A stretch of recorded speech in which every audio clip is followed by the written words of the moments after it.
La Plaza Mayor de Salamanca, la Plaza Mayor bulliciosa y viva, por definición, se viste de luto en la tarde del Viernes Santo para recibir a Jesús muerto. A Jesús muerto o a Jesús en la calle de la amargura antes de enfrentarse a su destino. Eso es lo que vamos a vivir en los próximos instantes en la salida a la calle de la procesión de la Congregación de Nazarenos de Salamanca. Una procesión muy especial porque estamos viviendo efectivamente el año del 300 aniversario de esta imagen señorial que es una de las grandes referencias iconográficas de nuestra Semana Santa. Está haciendo su entrada la congregación en la Plaza Mayor por el Arco del Corrillo y vamos a saludar a las personas que nos van a acompañar para ayudarnos también a comprender todo el significado, sentido y curiosidades que tiene esta salida procesional. Saludamos en primer lugar a Cecilia Hernández, compañera del Norte de Castilla, una de las periodistas cofrades de la ciudad de Salamanca, experta y entendidas. ¿Qué tal? Muy buenas noches. También continúa con nosotros, se lo agradecemos muy sinceramente, Raúl Alejo, compañero de Estampas de Pasión. Raúl, buenas noches. Hola Paco, buenas noches. Y está también con nosotros nuestro experto de cabecera en historia del arte. No podía faltar en la procesión, una de las procesiones más relevantes de este año por ese aniversario y una de las procesiones con uno de los tesoros imagineros de nuestra Semana Santa. Rafa López, buenas noches. Muy buenas noches, Paco. Bueno, pues comenzamos, si os parece, justamente por aquí.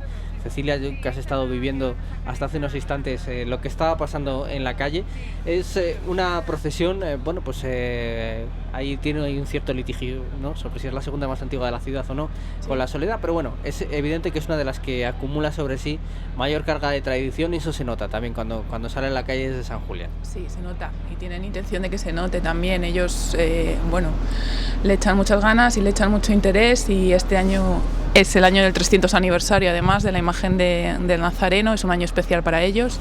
De hecho, ahora cuando lleguen a la Plaza Mayor, en uno de los balcones está el estandarte con el logo del 300 aniversario y el paso se va a girar y va a hacer un gesto hacia ese logo. Es el único gesto que va a haber en esta procesión relativo al 300 aniversario porque van a tener una procesión dentro de 2 semanas extraordinaria y única con el Nazareno, en la que se va a poder disfrutar de la talla y de la mirada del Nazareno, que es su característica. Efectivamente, el 9 de abril tendrá lugar esa salida extraordinaria aprobada para disfrutar en la calle, ya con un motivo abiertamente de alegría por los 300 años de esta imagen entre nosotros. Hoy decía la cofradía que era un día de reflexión, un día de penitencia, un Viernes Santo al fin y al cabo, y por eso se han eliminado casi por completo esas referencias al 300 aniversario, que estamos remarcando más la gente de fuera casi que ellos mismos. Y es importante, Rafa, lo remarcamos, yo creo, porque estamos hablando de una talla señorial, podemos decir, ¿no? Por una talla muy importante, esa imagen central de ese paso que ahora se detiene en su caminar, ese paso denominado así, Jesús en la calle de la amargura, y es ese Nazareno que a toda Salamanca ampara y envuelve con su mirada. Pues esta figura fue realizada por José de Larra, ahí lo tenemos, en el año 1716, cumplimos el 300 aniversario. José de Larra es un escultor que tiene bastantes obras en la ciudad de Salamanca y que está emparentado con la familia Churriguera. Porque ese era su segundo apellido. Él es José de Larra Churriguera y era hijo de una hermana de los 3 famosos artistas de los cuales conservamos obra en Salamanca, ¿no? Alberto, que hizo la plaza, Joaquín, que va a realizar también algunos de los más conocidos retablos que tenemos en la ciudad. Y José de Larra también le conocemos bastante porque realizó la mayoría de las figuras que están en la sillería del coro de la Catedral Nueva, que no es un sitio excesivamente conocido, no lo visitamos así asiduamente, pero muchas de las figuras están realizadas por José de Larra, que comentábamos también en otra retransmisión anterior. Él fue el maestro que tuvo Alejandro Carnicero en la ciudad de Salamanca. O sea, como vemos, es una persona con bastante influencia, con un taller propio y que repartió figuras o hizo bastante trabajo en esta ciudad. ciudad, auspiciado por, pues muy seguramente con el apoyo de sus tíos. Pero bueno, eso no quita que sea un gran escultor y que la figura que tenemos o que podemos contemplar sea una de las de más calidad que tenemos en la Semana Santa de Salamanca. Una imagen, efectivamente, Raúl, que bueno, pues si tenemos que destacar un emblema, ¿no?, de este Viernes Santo, pues puede que esta sea una de ellas. Es una imagen muy bonita, muy bien ejecutada, como nos ha explicado Rafa, pero también es una imagen muy devocional. Eso también es así, hay que remarcarlo. El rostro que tiene principalmente es lo que mayor devoción despierta del Nazareno de Salamanca, porque yo creo que sí que podíamos decir que es el Nazareno de Salamanca. Hay otros nazarenos, lógicamente, el que hemos visto antes, por ejemplo, el Nazareno chico, pero no le llega la envergadura, por decirlo así, ¿no?, de esta impresionante talla, porque lo tenemos que decir así. Yo me quería fijar específicamente, no específicamente, porque esta congregación tiene muchos matices, pero este paso engloba muchas cosas, desde ya lo veremos más adelante cuando esté más cerca de nosotros en las cámaras. El frontal del paso es una congregación que está unida en el cielo y en la tierra, con los congregantes, con los que están en la vida, por decirlo así, los que ya partieron hacia el Padre. En ese frontal del paso están las cruces de los hermanos fallecidos de la congregación. Ellos desde siempre han pretendido que todos los hermanos congregantes, estén o no presentes, participen con ellos en la procesión. Eso es algo, la verdad, muy hermoso.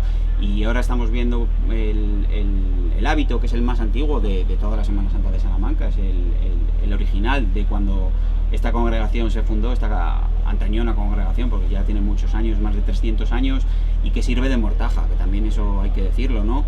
Para muchos hermanos, para todos los hermanos congregantes es la prenda que usarán cuando se amortajen para que sean enterrados. La verdad es que son muchos matices lo que engloba esta congregación en la Semana Santa de Salamanca, y muestra su historia verdaderamente.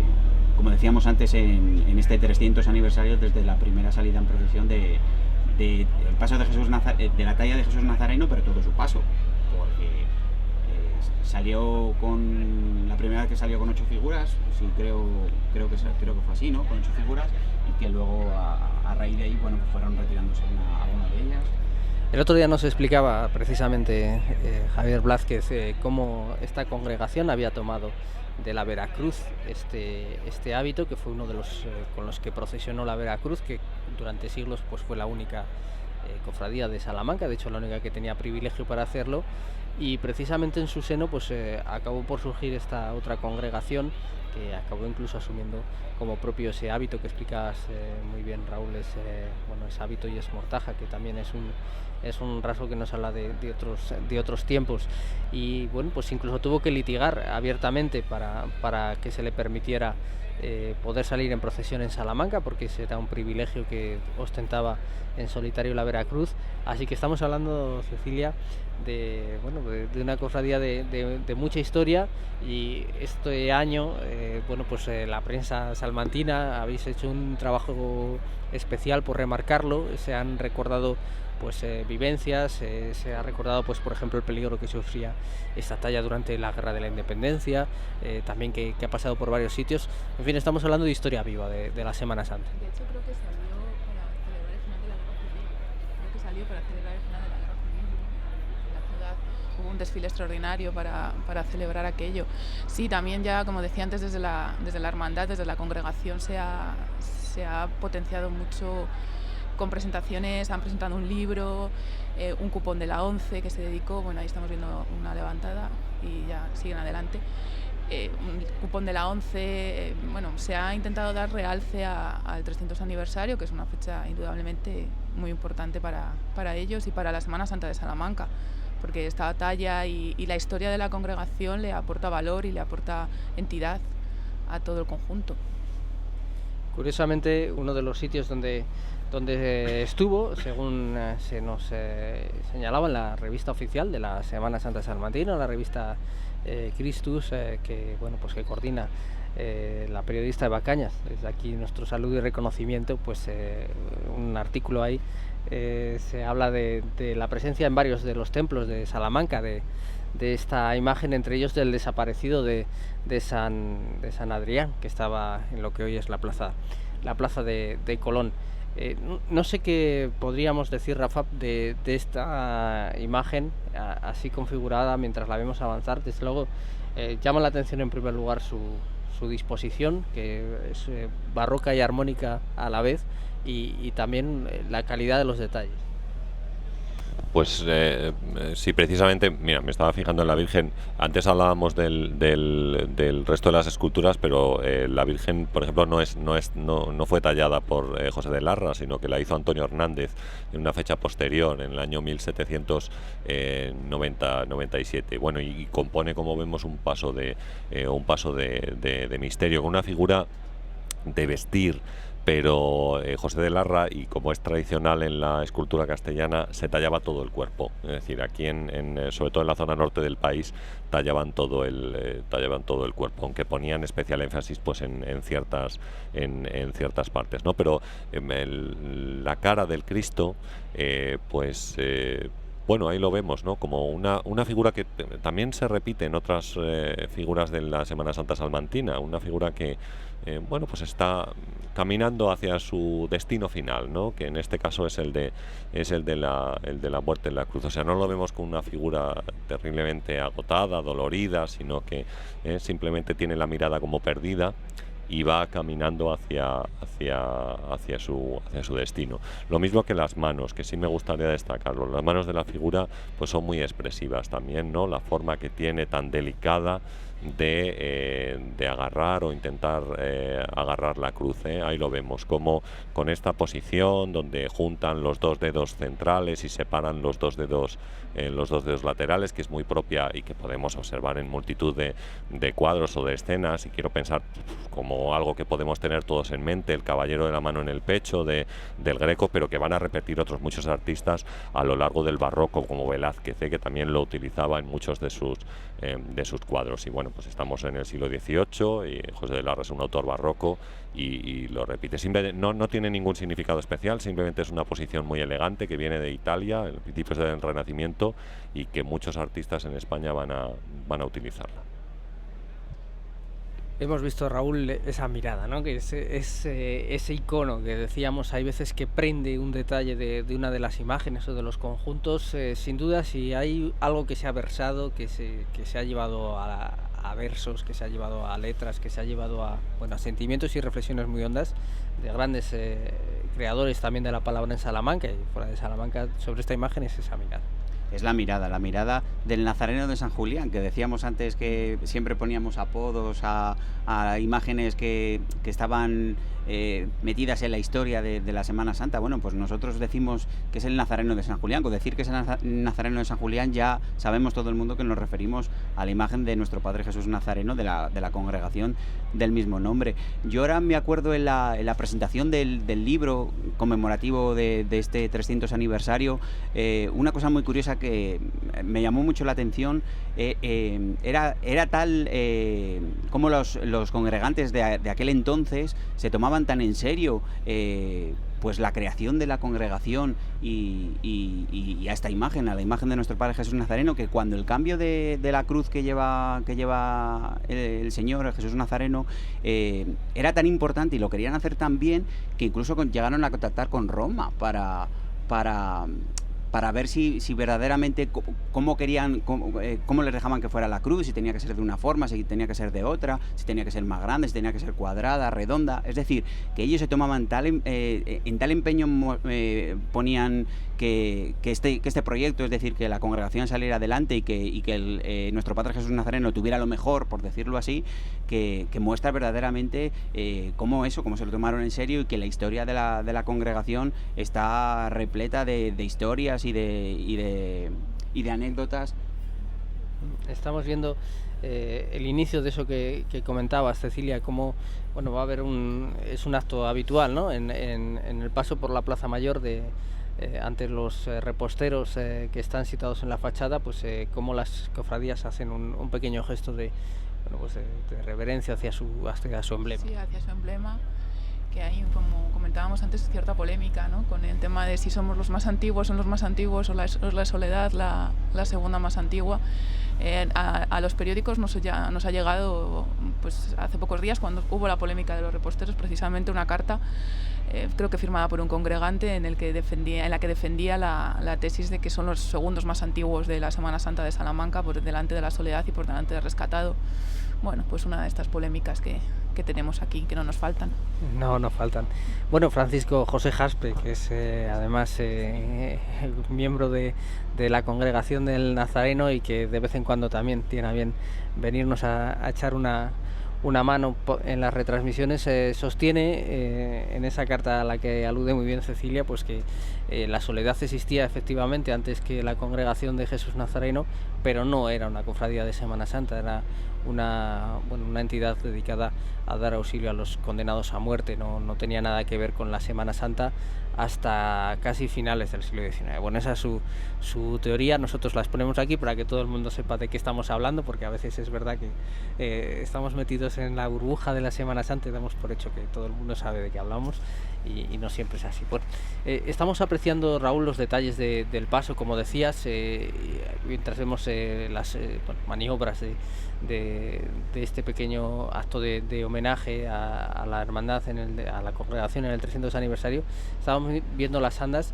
Sí que es verdad, por ese detalle que decías, la cruz, también el propio hábito, que es una cofradía, una congregación que ha hecho mucho esfuerzo por mantener sus esencias, también en un entorno en el que se habla de las inspiraciones, ¿no?, que vienen de otros lugares, o evolución de la propia sociedad y de la propia manera de vivir la religiosidad. Esta congregación podríamos decir que sí es depositaria, casi como ninguna otra, de las esencias de un determinado momento, al menos, de la Semana Santa salmantina. Claro, los detalles que comentábamos antes, pues eso, de la cruz, del hábito y demás, ellos quieren mantener un poco también la antigüedad que tienen, es decir, no echar por tierra toda esa historia, que hay que recordar que son más de 300 años desde que esta talla salía a la calle, pero anteriormente la congregación se independizó, por decirlo así, también de la cofradía de la Veracruz, que esta tarde es protagonista en muchos aspectos, pero que ellos quieren y quieren seguir manteniendo también esa forma de entender, ¿no?, más al estilo más castellano, más nuestro, por decirlo así.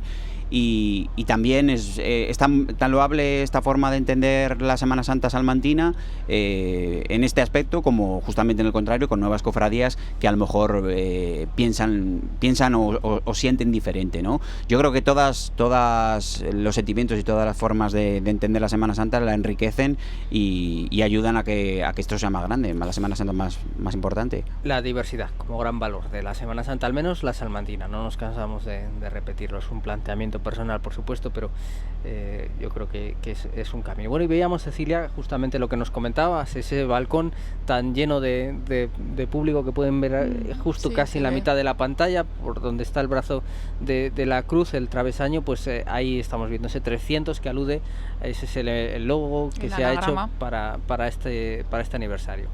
Sí, el logo del 300 aniversario, creo, por lo que nos ha comentado el hermano mayor, que es quien va dirigiendo, por cierto, el paso, cumple las dos funciones, Alejandro.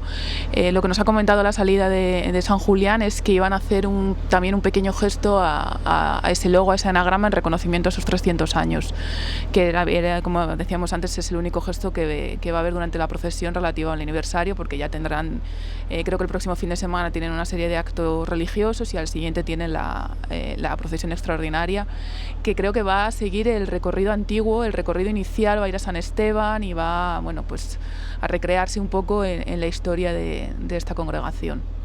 Al menos en 3 templos se ha depositado este Jesús Nazareno, mientras vemos ya también ultimar el recorrido del Corrillo antes de adentrarse en la Plaza Mayor al otro gran conjunto escultórico de esta congregación, el Santo Entierro, que además da nombre también a la procesión. Nos llamaba la atención, Rafa, del paso del Nazareno, cómo se subrayaban determinados rasgos. Lo veníamos comentando también con otros que narran momentos iconográficos similares, ¿no? Como puede ser los azotes o la caña. En este caso, aparte de la magnífica calidad del Nazareno, con esa mirada que estamos aprendiendo a valorar y evaluar desde tantos puntos de vista, pero el sayón que cierra el paso, que cierra el conjunto, va realmente armado hasta los dientes, digamos. Lleva todo tipo de armas, además que relucen en la noche, que eso es un recurso también bastante estudiado, y cómo también llega al espectador ese mensaje de aplastamiento, de poder militar, ¿no? Sí, y los artistas, como decíamos, antes de realizar este tipo de obras se documentaban perfectamente digamos que ponían interés en aquello que tenían que representar, es decir, no solamente es decir, cómo había sido maltratado el cuerpo de Jesucristo, de qué manera le podía afectar, qué posiciones podía adoptar, todo ese tipo de cosas, adaptándolo a la estética de cada momento. Y quiero recordar, por ejemplo, cuando yo estudiaba las figuras de Alejandro Carnicero, cómo él se había documentado, parecía perfectamente para realizar los trajes romanos, los sayones que aparecen tanto por ejemplo, en los azotes. Y aquí tenemos un ejemplo similar, muy parecido, es decir, José de Larra estudia perfectamente cómo es el traje militar romano e intenta adaptarlo a las figuras para darle un mayor realismo y veracidad, ¿no? Para explicarle a la gente que no conoce ese tipo de cosas, que no ha tenido acceso tampoco a, digamos, una educación, a aprender a leer y a escribir, pues cómo vestía esta gente y como tú has comentado, es decir, el poderío militar de Roma a lo largo de todo su imperio, pues es lo que sustentaba realmente a toda esta gente. Una cosa muy curiosa, porque en un libro que leí hace poco tiempo decía que, y es cierto, yo estoy convencido de que es verdad, pues los romanos despreciaban por completo a los judíos. Ellos, es decir, habían llegado a tal punto de desarrollo que no llegaban a comprender a esta gente, los veían como un pueblo completamente atrasado, con una religión que no tenía ningún sentido ni ninguna conexión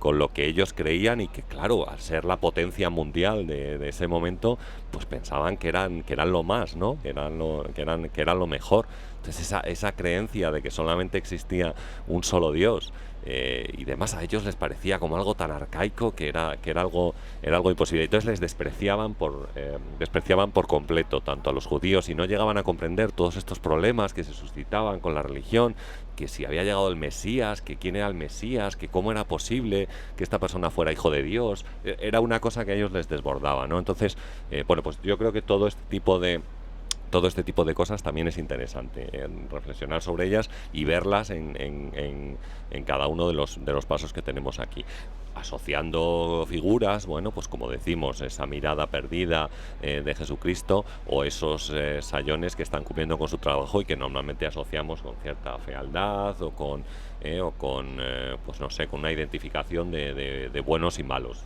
Posiblemente el romano pues estaba cumpliendo con su trabajo.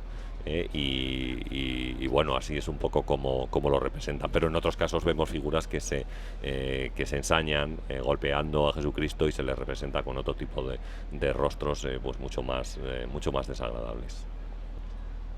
Justamente lo llamativo de este paso, mientras vemos esa imagen mariana que ya comentabas anteriormente, que no es de la misma mano de José de Larra, es que, hay un cierto análisis psicológico, yo lo veo así, ¿no? Sobre todo ahora que en este año hemos trabajado tanto sobre este conjunto tan relevante para la Semana Santa salmantina, cómo Simón de Cirene muestra su indiferencia, es llamativo, y cómo efectivamente el soldado pues no es tan malo como el de la flagelación o el de la caña, que ahí sí se les ve la maldad reflejada en la mirada. Es un hombre que incluso pudiera parecer que mira con cierta pena al condenado a muerte, que es lo que es, este paso se llama así, Jesús en la calle de la amargura, porque, bueno, evidentemente va camino del suplicio, pero ahí la brutalidad y la amargura viene de lo que decíamos, creo, ¿no? Cómo va, no puede llevar más armas, el hacha, la espada, la lanza, en fin, y la propia cruz.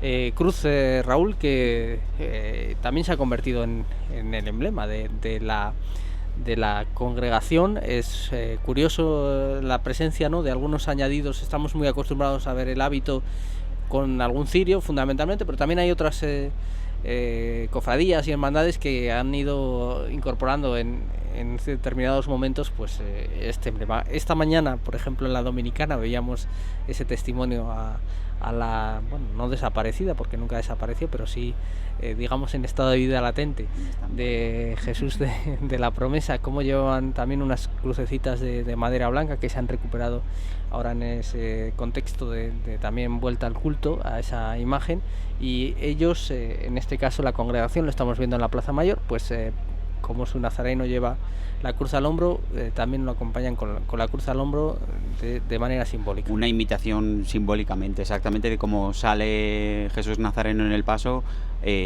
pues igual ellos acompañando en la procesión. Sí que es verdad que no estamos acostumbrados, por decirlo así, en la Semana Santa de Salamanca, ya que la mayoría de las cofradías salen a la calle pues con vela natural, o algunas cofradías todavía con algún cirio eléctrico y tal, como veremos después con Jesús rescatado. Pero algunas cofradías tomaron la decisión, desde luego Jesús Nazareno desde el principio, de salir con una cruz a la calle, un poco pues eso, manifestando también el sentimiento de pues, lo que es una cofradía de penitencia, lógicamente. Sí que son cruces, como estamos viendo ahora, que además las vemos, son cruces no pesadas, porque vemos que no son para nada pesadas, son más bien finas, pero bueno, ese yo creo que es el gesto, ¿no? El gesto de un poco de cómo sale Jesús Nazareno a la calle. Ellos también, en comparación por ejemplo con otras cruces que saca por ejemplo la Hermandad Universitaria, sobre 20 kilos cada una, además, sin desbastar. Es decir, son un poco esas un poco reminiscencias del pasado de la congregación. Y viendo ahora un poco Jesús Nazareno y el paso del Santo Entierro, que lo tenemos ahí a las puertas de entrar a la Plaza Mayor, esta congregación tiene 2 grupos escultóricos, y la Semana Santa de Salamanca tampoco es que tenga excesivamente muchos grupos escultóricos. La mayoría son imágenes unitarias, un Cristo, la imagen de un Cristo, de una Virgen. Pero lo que es grupos escultóricos adolece un poco la Semana Santa de Salamanca en esos grupos escultóricos. También en ese aspecto, pues bueno, la congregación de Jesús Nazareno es un poco diferente, ¿no?, a las demás, con esos 2 grupos escultóricos, cosa que por desgracia nuestra Semana Santa, como hemos dicho antes, pues adolece de ello, sí. Y además, Cecilia, bueno, pues es un momento también especial de esta procesión. No lo vamos a ver ahora en el paso por la Plaza Mayor, pero sí que lo podemos recordar, siquiera ahora que tenemos por lo menos la imagen de los 2 conjuntos, como en algún momento procesionan en paralelo, y eso también es un sí, instante muy emblemático. Es muy bonito, justo en la zona del mercado, en la plaza del mercado, a la salida de San Julián, poquito después de la salida de San Julián, se ponen los 2 grupos escultóricos en paralelo y se bailan durante un momento en conjunto, en lo que las bandas de música que están por detrás se sitúan una detrás de su paso. Y bueno, es un momento muy esperado por la gente. Esta tarde estaba, bueno, como toda la ciudad, que está llenísima de gente, pues esta tarde estaba esa zona que no se podía ni pasar, ni atravesar, ni nada, estaba hasta arriba. Y es un momento pues muy esperado. La verdad que lo que decía de la gente que hay en la ciudad, estaba al mismo tiempo bailando los 2 grupos en la Plaza del Mercado. Rescatado estaba saliendo de San Pablo también hasta arriba. Vamos, no nos podemos quejar por la presencia de público. Un público que viene a engrandecer seguramente la propia dignidad de las salidas procesionales. Estamos viendo una pausa pues, prolongada, y bueno, estamos viendo también cómo se vuelve a ordenar el turno de carga para ocupar ese trabajo bajo el paso de Jesús en la calle de la Amargura. Deducimos por el comentario que hacías antes, Raúl, que estamos ante 2 conjuntos muy pesados, ¿no?, que tampoco tienen excesivo espacio para llevar hermanos de carga, lo cual debe, porque es todo carga interna, como estamos apreciando, lo cual debe hacer complicado y cansado el llevar esos grandes conjuntos. Claro, hay que tener en cuenta que no es lo mismo cargar sobre varales, sobre banzos exteriores, que puedes añadir más personas cargando y quieras o no se reparte mucho más el peso, pero claro, son las personas que entran debajo del cajón, de la mesa, ¿no? De cada grupo escultórico. Tanto en el paso de Jesús Nazareno como en el paso del entierro del Cristo, del Santo Entierro, vemos que lógicamente aquello carga, pesa y pesa mucho. Las personas que están abajo, la verdad es que lo sufren. Tenemos que recordar que una de las figuras del paso del Santo Entierro tuvo que ser retirada hace algunos años por el excesivo peso. Creo que era María de Cleofás, me parece que era la que llevaba la jarra de ungüentos y demás, y se tuvo que retirar.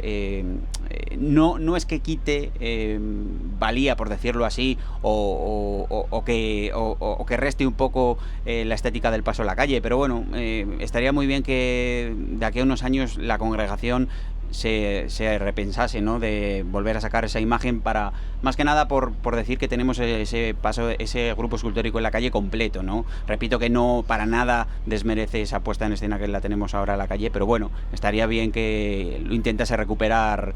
Pero claro, el problema de las cargas es complicado. Es complicado, es lo que decíamos antes, pesan mucho y para ellos, bueno, pues les cuesta.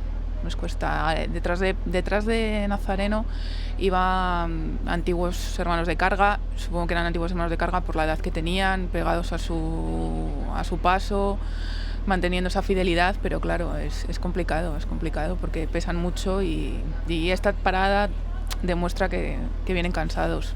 Sí, y que ya no pueden arrimar el hombro, nunca mejor dicho, Cecilia. Bueno, estamos viendo efectivamente una pausa larga en la Plaza Mayor, en la que, bueno, pues como venimos comentando, a lo largo de toda la tarde se concitan intereses diversos y, bueno, pues personas que van y vienen. A lo mejor en otras calles vemos más específicamente público que viene a la procesión, y aquí es posible que sea más público que se la encuentra, es posible. Pero bueno, quería que puede ser un buen momento para reflexionar, Rafa, sobre una cuestión, ya que hablaba Raúl de esas mortajas que sirven de hábito a la vez, ya que en esta Plaza Mayor hay también alguna curiosidad relacionada con ello. Por ejemplo, todos hemos visto esa inscripción de "aquí murió una mujer, rueguen a Dios por ella", que bueno, está ahí por determinar un poco exactamente lo que sucedió. La presencia de la muerte en esos momentos de la España barroca hace 300 años era muy distinta de lo que hoy es, y claro, también conviene hacer un poco de contexto social y de mentalidad psicológica para que entendamos también el impacto y el sentido verdadero de imágenes como esta, tan histórica como Jesús Nazareno. Claro, yo creo que siempre que observamos una obra artística, una de las cosas que debemos hacer es intentar meternos en la mentalidad de la época. Yo creo que es la primera reflexión que debemos hacer, y cómo la gente de ese momento observa cada una de las obras. Mira, por ejemplo, ahora una cosa que tenemos ahora en Salamanca, que ha salido a la luz, o que bueno, que se puede ver desde hace poco tiempo, que es la fachada de la iglesia de San Martín. Esta nueva fachada, nueva, que no se veía antes, la fachada románica del siglo XII de la iglesia de San Martín, y cómo esas figuras estaban pintadas, que normalmente no las solemos ver así, las solemos ver porque han perdido la pintura, igual que sucedía, por ejemplo, en Santiago de Compostela, ¿no? Cuando entrabas en la iglesia, la sorpresa era encontrar todas las figuras pintadas, y bueno, pues esa pintura ya no se conserva. Yo creo que una de las pocas que conserva la pintura, que tenemos muy cerca, es la Colegiata de Toro, por ejemplo, que conserva todavía en la coronación de la Virgen, que es el tema central, pues conserva las pinturas. Bueno, pues eso lo podemos trasladar exactamente igual al siglo XVII o al siglo XVIII, donde estamos, ¿no? Donde parece que es un momento donde las pasiones están muy a flor de piel, y donde la teatralidad pues está muy presente.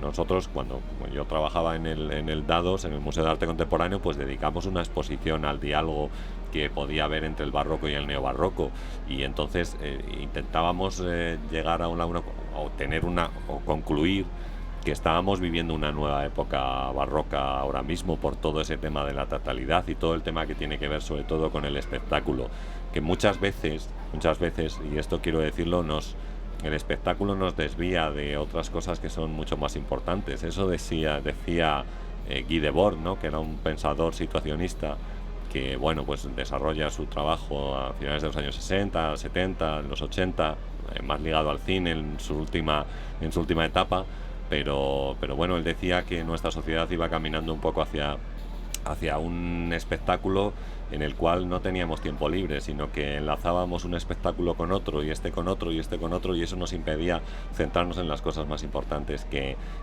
había. Pues a lo mejor estábamos en un momento similar en el barroco, y bueno, yo creo que está bien apuntar eso y reflexionar un poco sobre lo que yo acabo de decir. No sé, y Guy Debord es un pensador que me gusta, bueno, no coincido con él en muchas cosas, pero es un pensador que en ese tipo de cosas y en eso que tiene que ver con nuestro espectáculo que vivimos cada día, pues que está bien pensar sobre ello, y quizás estamos en un momento similar. Por eso aludo a todo ese tipo de cosas, a la teatralidad, a lo que significa incluso tener pasos de Semana Santa en la calle, si solamente vemos los pasos como un espectáculo y nada más. Si no hay nada más y no tenemos un poco más, pues quizás no tiene ningún sentido. Pero claro, debemos abandonar toda esa idea de teatralidad o de lo bonitas que pueden ser las esculturas que estamos viendo ahora mismo, que son maravillosas, para tener un espacio de reflexión que a veces en nuestra vida nos falta. No estoy muy filosófico, me he puesto. Son reflexiones muy oportunas. Esta mañana veíamos al Santo Cristo de la Buena Muerte, al Santísimo Cristo de la Buena Muerte de la Hermandad Dominicana. Raúl, tú ibas ahí muy cerquita. En uno de los ciriales que acompañaban al paso se veía perfectamente la leyenda: fui refugiado y me acogiste. Lo que venimos diciendo, ¿no? Ahí, la Semana Santa no puede ser tampoco una esfera cerrada que salga a la calle con una manifestación pues antropológica, artística, histórica y patrimonial. En esta procesión lo vemos todo ello recogido, musical también, ahora que vemos también aparecer ahí a la agrupación musical La Estrella, una presencia también muy destacada en la Semana Santa salmantina, con mucha aportación de calidad. Bueno, decía, no puede ser que viva al margen de lo que está pasando en la sociedad. No ha sido así nunca, y aunque estemos hablando de una congregación que es verdad que está muy cerrada en sus tradiciones, pero bueno, que también es una reflexión interesante que ponía sobre la mesa Rafa. Claro, si es que la Semana Santa la hacen las personas, la hacemos las personas, porque bueno, los que estamos aquí, algunos somos cofrades, otros no, pero bueno, más o menos todos estamos metidos en este mundillo, ¿no? Yo creo que, y más en estos tiempos, y más en esta semana, a raíz de los atentados de esta semana acaecidos en Bruselas y demás, todas las cofradías de una forma u otra han tenido recuerdos a ellos, a las víctimas de estos atentados, ya sea por actos, oraciones antes de la salida o de la entrada de las procesiones, crespones negros, como hemos visto también esta mañana en la Hermandad Dominicana. Son acciones que verdaderamente la Semana Santa y las personas no podemos cerrarnos en el mundo de las cofradías y abrirnos. Nos tenemos que abrir a los problemas que por desgracia en nuestra sociedad cada vez hay muchas personas que pasan hambre, que lo están pasando mal a cuenta de la crisis económica. La Semana Santa, repito, tiene que estar abierta a esos problemas, y si solamente nos quedáramos con un poco lo que decía Rafa antes, en estas procesiones, en que salgamos a las calles de una forma más digna, menos digna, no, las cofradías hoy por hoy tienen que tener su cuota de caridad, de ayudar al prójimo, porque si no, no tendría ningún sentido, y la mayoría de ellas durante todo el año realizan acciones para recaudar fondos a las personas necesitadas, realizan rifas, torneos de baloncesto, como dentro de poco va a realizar la Hermandad de Jesús Despojado. Es decir, la Semana Santa de Salamanca y sus cofradías están abiertas a los problemas y están pendientes de los problemas de la sociedad, principalmente de Salamanca, y eso hay que valorarlo también. Y esta misma tarde la Veracruz, la levantada de la Virgen de los Dolores ha ido por por los atentados de Bruselas y demás. Y ayer la levantada del prendimiento fue por los niños que tienen cáncer, que están en el hospital, igual que la borriquilla el otro día. El martes santo, pues una universitaria también tuvo un toque, fue el mismo día de los atentados y también se dijo, o sea, están todas muy metidas ahí, muy concienciadas, es evidente, aparte de las actividades sociales que, como bien decías, realizan durante todo el año. Es uno de los aspectos, yo creo, en lo que más ha avanzado también la Semana Santa salmantina. Antes eran, bueno, la mayoría de ellas, no vamos a ser injustos tampoco, pero eran cofradías para salir en Semana Santa, y ahora pues se va creando también más vida de hermandad, que creo que también es el objetivo que buscan normalmente quienes las tratan de impulsar. Hay un comentario, Cecilia, que creo que también es interesante realizar. Estamos, decía yo al principio de la retransmisión, en el gran salón de estar de Salamanca, ¿no? En esta magnífica sala que tenemos de encuentro los salmantinos, esta plaza mayor, para muchos, pues bueno, la más bonita del mundo, y ahí vemos en los balcones colgadas, ¿no? Pues distintas alusiones a cofradías, precisamente. Sí. Hay algunas muy clásicas, la Piedad Soledad. Tiene la Soledad, la Piedad, este año la del 300 aniversario del Nazareno, ahí la vemos. Bueno, es también un aspecto, ahora hablando de esto, de cosas en las que trabajan las cofradías, en el que se quiere incidir hasta el punto, bueno, que la Veracruz también ha hecho un llamamiento para que el domingo, en la resurrección, bueno, por la ciudad, participe un poco, pues al estilo de cómo se hace en otros lugares con el Corpus Christi, engalanando la ciudad. Sí, para que la Veracruz, creo que aparte lo van a pedir mañana mismo, se va a pedir más públicamente, que el domingo de resurrección los balcones de la ciudad se engalanen y tal, porque también hay que mencionar que estamos de aniversario el domingo, aparte de los 300 años del Nazareno, el domingo se cumplen, o este año se cumplen 400 años de la procesión del Encuentro, como el año pasado se cumplieron 400 de la procesión del Santo Entierro, que hemos tenido hoy, o sea que este año se han cumplido 401. Así que estamos de aniversario estupendamente, y este año se cumple 75 de la Soledad también, que merece la pena mencionarlo.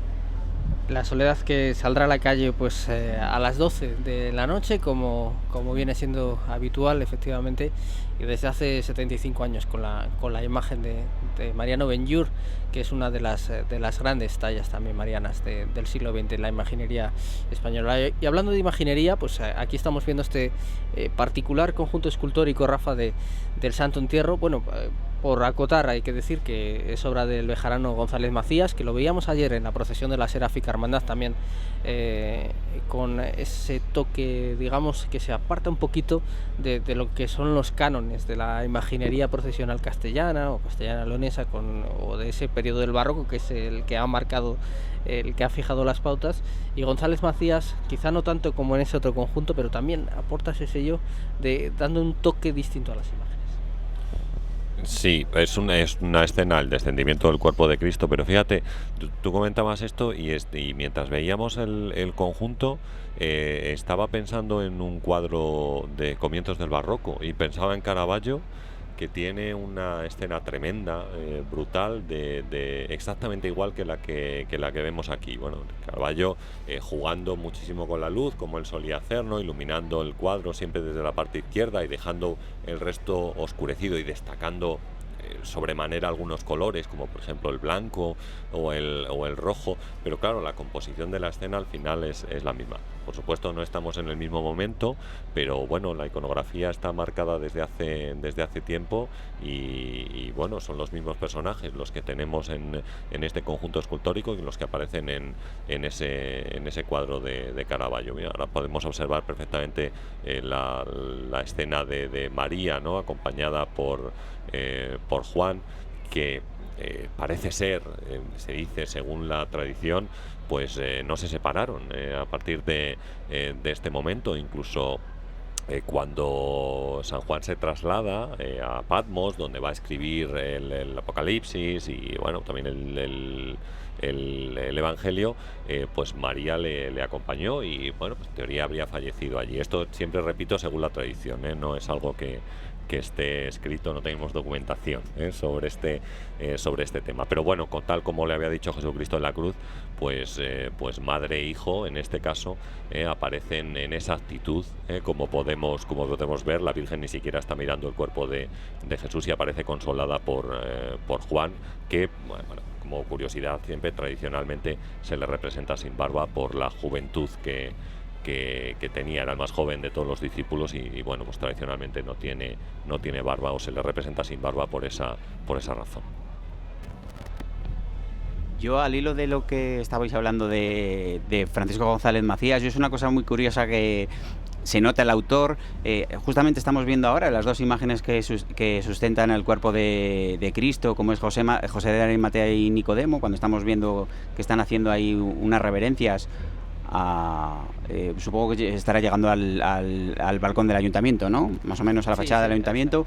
Bueno, pues estas dos figuras son muy parecidas a las dos figuras que vimos ayer en el grupo escultórico de Jesús ante Pilatos, que son,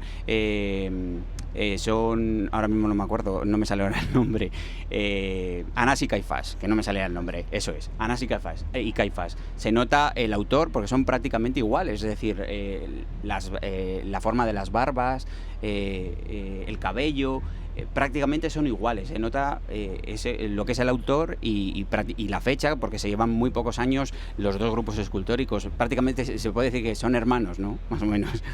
Efectivamente. Bueno, es un recurso muy habitual, también lo comentábamos en la Veracruz, como hay tallas que guardan esa similitud. Y vamos a dejar en este momento, en esa estampa magnífica de la espadaña del pabellón real de la Plaza Mayor de Salamanca, el transitar de este conjunto escultórico del Santo Entierro de la Congregación de Jesús Nazareno, con el que hemos vivido ese 300 aniversario, al que ahora también se apresta a conmemorar. Y ha sido un verdadero placer hacerlo en tan buena compañía.